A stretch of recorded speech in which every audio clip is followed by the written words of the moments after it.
أعوذ بالله من الشيطان الرجيم. بسم الله الرحمن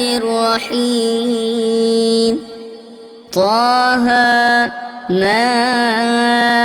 أنزلنا عليك القرآن لتشقى إلا تذكرة لمن يخشى تنزيلا ممن خلق الأرض والسماوات العلى الرحمن على العرش استوى له ما في السماوات وما في الأرض وما بينهما وما تحت الثرى وإن تجهر بالقول فإنه يعلم السر وأخفى الله لا إله إلا هو له الأسماء الحسنى. وهل أتاك حديث موسى إذ رأى نارا فقال لأهلهم كثوا إني آنست نارا لعلي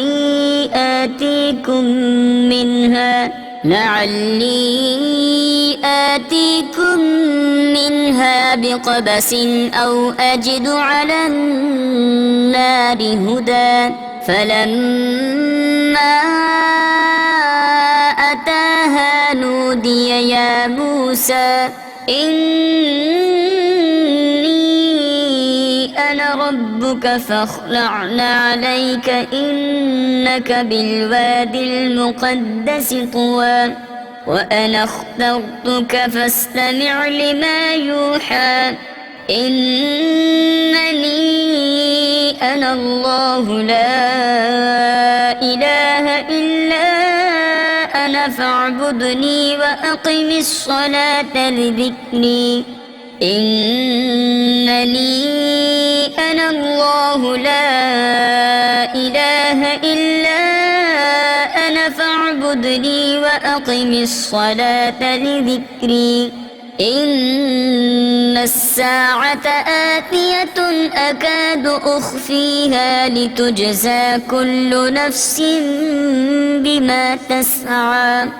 فلا يصدنك عنها من لا يؤمن بها واتبع هواه فتردى وما تلك بيمينك يا موسى قال هي عصاي أتوكأ عليها وأهش بها على غنمي ولي فيها مآرب أخرى قال ألقها يا موسى فألقاها فإذا هي حية تسعى قال خذها ولا تخف سنعيدها سيرتها الأولى واضمم يدك إلى جناحك تخرج بيضاء من غير سوء آية أخرى لنريك من آياتنا الكبرى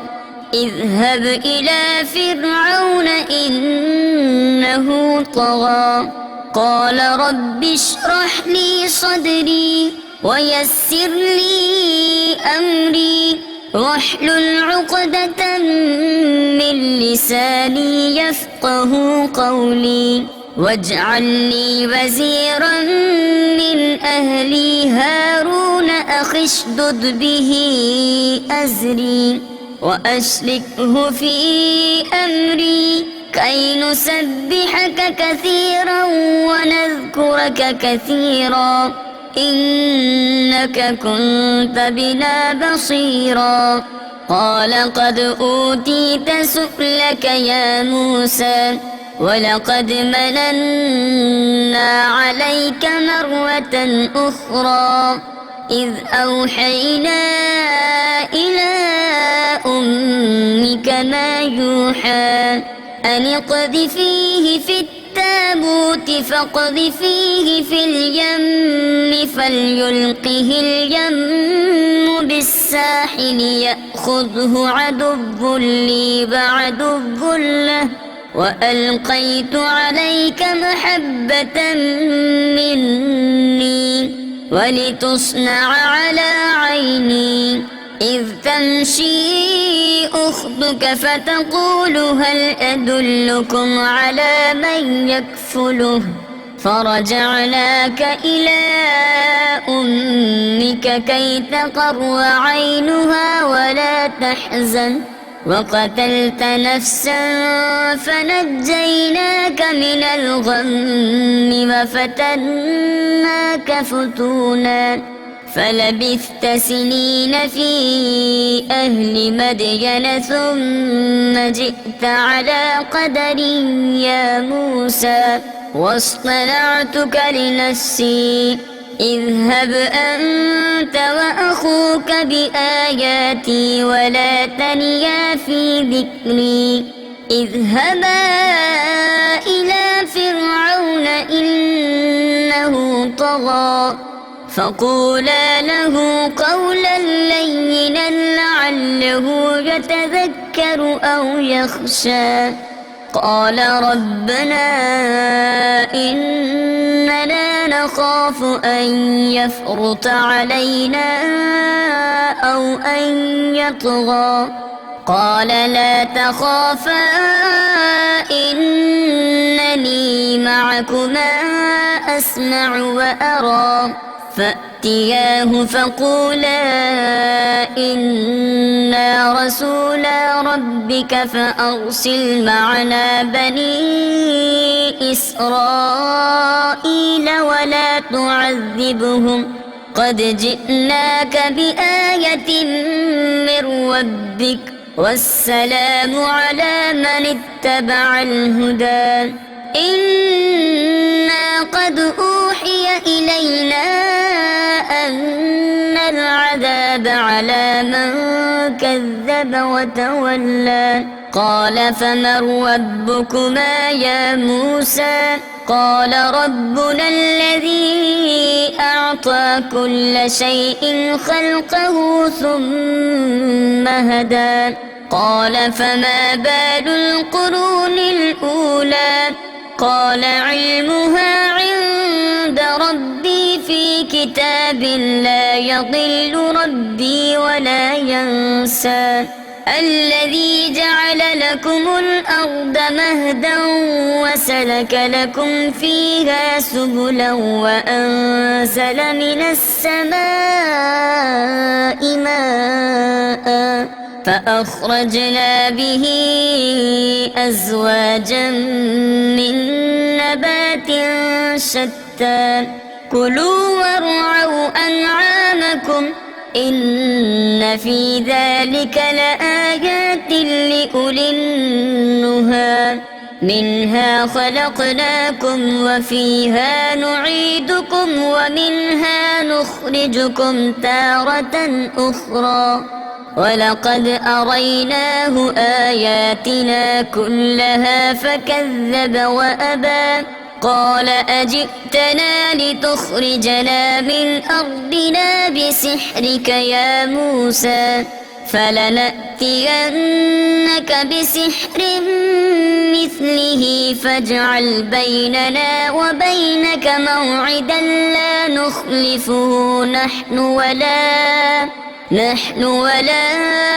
أنت مكانا سوى قال موعدكم يوم الزينة وأن يحشر الناس ضحى فتولى فرعون فجمع كيده ثم أتى قال لهم موسى ويلكم لا تفتروا على الله كذبا فيسحتكم بعذاب وقد خاب من افترى فتنازعوا أمرهم بينهم وأسروا النجوى قالوا إن هذان لساحران يريدان أن يخرجاكم من أرضكم بسحرهما بسحرهما ويذهبا بطريقتكم المثلى فأجمعوا كيدكم ثم أتوا صفا وقد أفلح اليوم من استعلى قالوا يا موسى إما أن تلقي وإما أن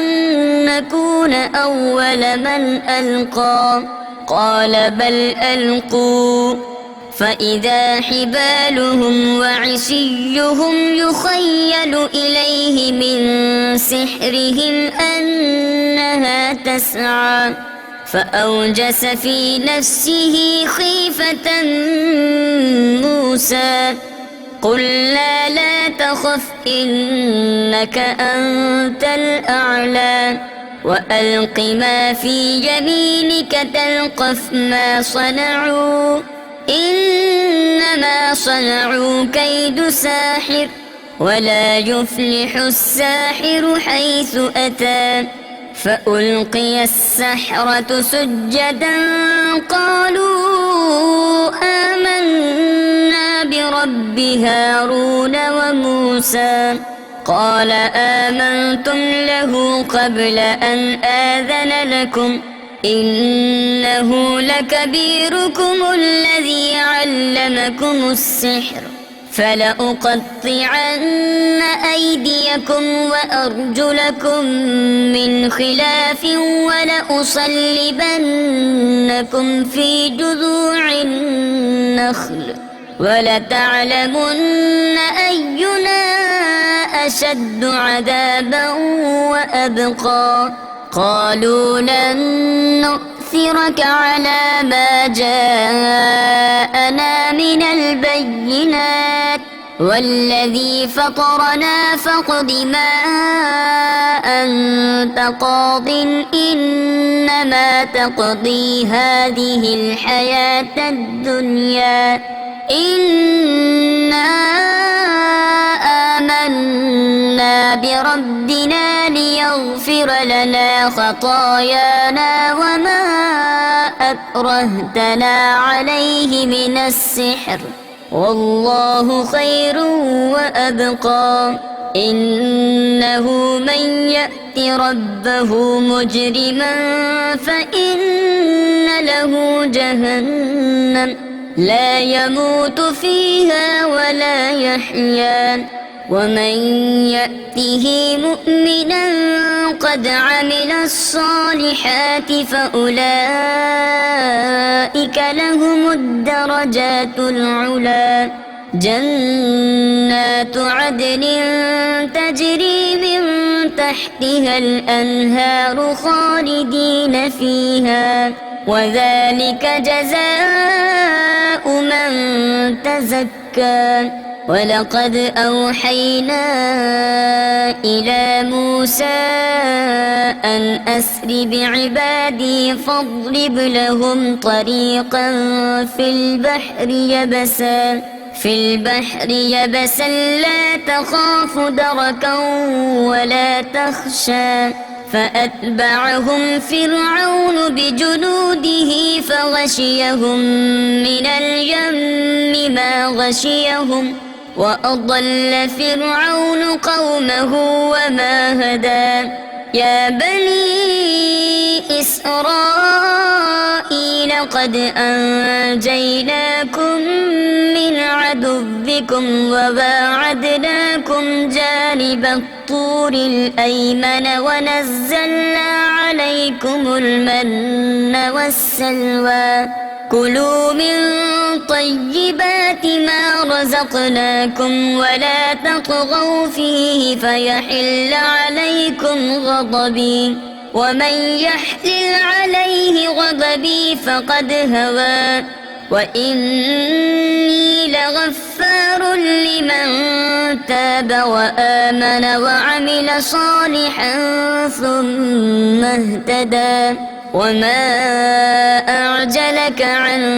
قومك يا موسى قال هم أولئك على أثري وعجلت إليك رب لترضى قال فإنا قد فتنا قومك من بعدك وأضلهم السامري فرجع موسى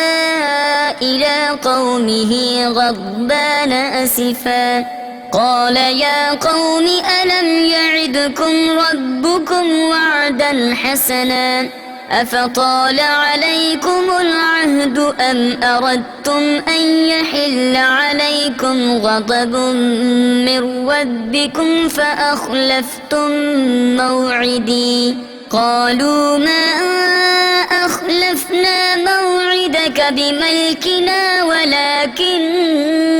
حملنا أوزارا من زينة القوم فقذفناها فكذلك ألقى السامري فأخرج لهم عجلا جسدا له خوار فقالوا هذا إلهكم وإله موسى فنسي أفلا يرون ألا يرجع إليهم قولا ولا يملك لهم ضرا ولا نفعا ولقد قال لهم هارون من قبل يا قوم إنما فتنتم به وإن ربكم الرحمن فاتبعوني وأطيعوا أمري قالوا لن نبرح عليه عاكفين حتى يرجع إلينا موسى قال يا هارون ما منعك إذ رأيتهم ضلوا ألا تتبعني أفعصيت أمري قال يا ابن أم لا تأخذ بلحيتي ولا برأسي إني خشيت أن تقول فرقت بين بني إسرائيل ولم ترقب قولي قال فما خطبك يا سامري قال بصرت بما لم يبصروا به فقبضت قبضة من أثر الرسول فنبذتها وكذلك سولت لي نفسي قال فاذهب فإن لك في الحياة أن تقول لا مساس وإن لك موعدا لن تخلفه وانظر إلى إلهك الذي ظلت عليه عاكفا لنحرقنه ثم لننسفنه في اليم نسفا إنما إلهكم الله الذي لا إله إلا هو وسع كل شيء علما كذلك نقص عليك من أنباء ما قد سبق وقد آتيناك من لدنا ذكرا من أعرض عنه فإنه يحمل يوم القيامة وزرا خالدين فيه وساء لهم يوم القيامة حملا يوم ينفخ في الصور ونحشر المجرمين يومئذ زرقا يتخافتون بينهم إن لبثتم إلا عشرا نحن أعلم بما يقولون إذ يقول أمثلهم طريقة إن لبثتم إلا يوما ويسألونك عن الجبال فقل ينسفها ربي نسفا فيذرها قاعا صفصفا لا ترى فيها عوجا ولا أمتا يومئذ يتبعون الداعي لا عوج له وخشعت الأصوات للرحمن فلا تسمع إلا همسا يومئذ لا تنفع الشفاعة إلا من أذن له الرحمن ورضي له قولا يعلم ما بين أيديهم وما خلفهم ولا يحيطون به علما وعنت الوجوه للحي القيوم وقد خاب من حمل ظلما ومن يعمل من الصالحات وهو مؤمن فلا يخاف ظلما ولا هضما وكذلك أنزلناه قرآنا عربيا وصرفنا فيه من الوعيد لعلهم يتقون أو يحدث لهم ذكرا فتعالى الله الملك الحق ولا تعجل بالقرآن من قبل أن يقضى إليك وحيه وقل رب زدني علما ولقد عهدنا إلى آدم من قبل فنسي ولم نجد له عزما وإذ قلنا للملائكة اسجدوا لآدم فسجدوا إلا إبليس أبى فقلنا يا آدم إن هذا عدو لك ولزوجك فلا يخرجنكما من الجنة فتشقى إن لك ألا تجوع فيها ولا تعرى وأنك لا تظمأ فيها ولا تضحى فوسوس إليه الشيطان قال يا آدم هل أدلك على شجرة الخلد وملك لا يبلى فأكلا منها فبدت لهما سوآتهما وطفقا يخصفان عليهما من ورق الجنة وعصى آدم ربه فغوى ثم اجتباه ربه فتاب عليه وهدى قال اهبطا منها جميعا بعضكم لبعض عدو فإما يأتينكم مني هدى فمن اتبع هداي فلا يضل ولا يشقى ومن أعرض عن ذكري فإن له معيشة ضنكا ونحشره يوم القيامة أعمى قال رب لم حشرتني أعمى وقد كنت بصيرا قال كذلك أتتك آياتنا فنسيتها وكذلك اليوم تنسى وكذلك نجزي من أسرف ولم يؤمن بآيات ربه ولعذاب الآخرة أشد وأبقى أفلم يهد لهم كم أهلكنا قبلهم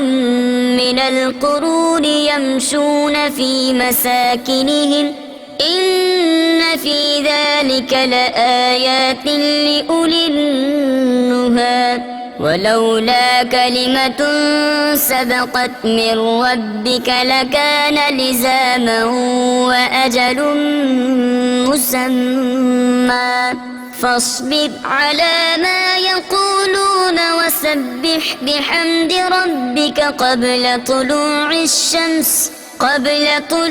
الشمس وقبل غروبها ومن آلاء الليل فسبح وأطراف النهار لعلك ترضى ولا تمدن عينيك إلى ما متعنا به